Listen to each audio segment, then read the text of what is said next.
le but, c'est de regrouper des familles en équipe et ensemble leur livrer des conseils pour faire des économies d'énergie sans dépenser de grosses sommes d'argent. C'est tout ce qui est éco-geste ou comportement éco-citoyen.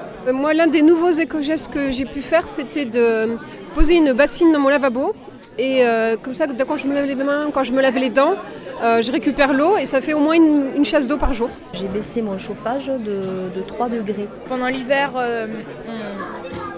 on allumait le poêle. Le principal éco-geste, c'est de rincer la vaisselle à l'eau froide. J'ai pris des douches au lieu des bains. Quand je fais bouillir de l'eau, donc je mets toujours un couvercle.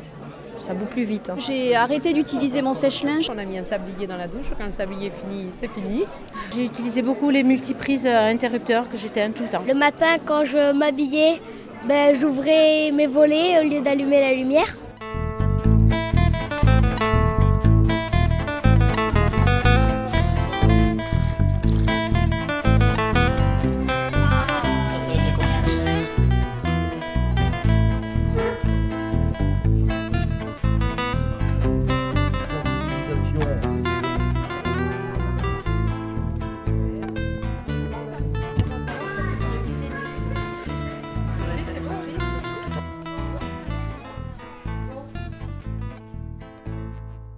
Impact direct, c'est des économies. En fait, au fur et à mesure du défi, ils saisissent leurs factures et nous, on a leur efficacité directement. Donc l'objectif, c'est qu'ils fassent au moins 8% d'économie d'énergie.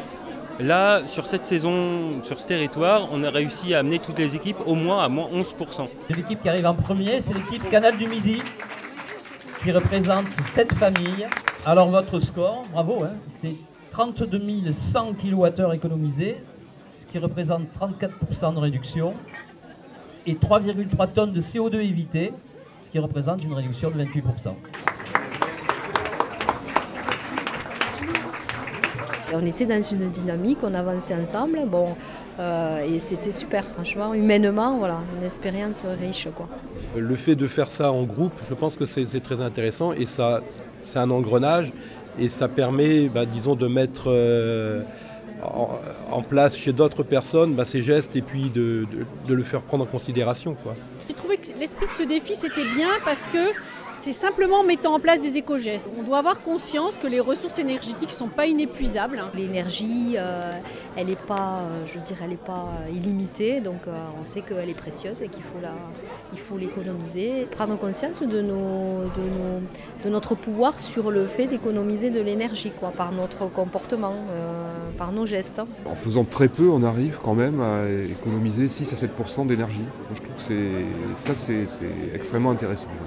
Si tout le monde s'y met petit à petit, peut-être qu'on va réussir à réduire à ne pas continuer à augmenter le réchauffement climatique. On fait des efforts pour les autres et pour nous-mêmes aussi, donc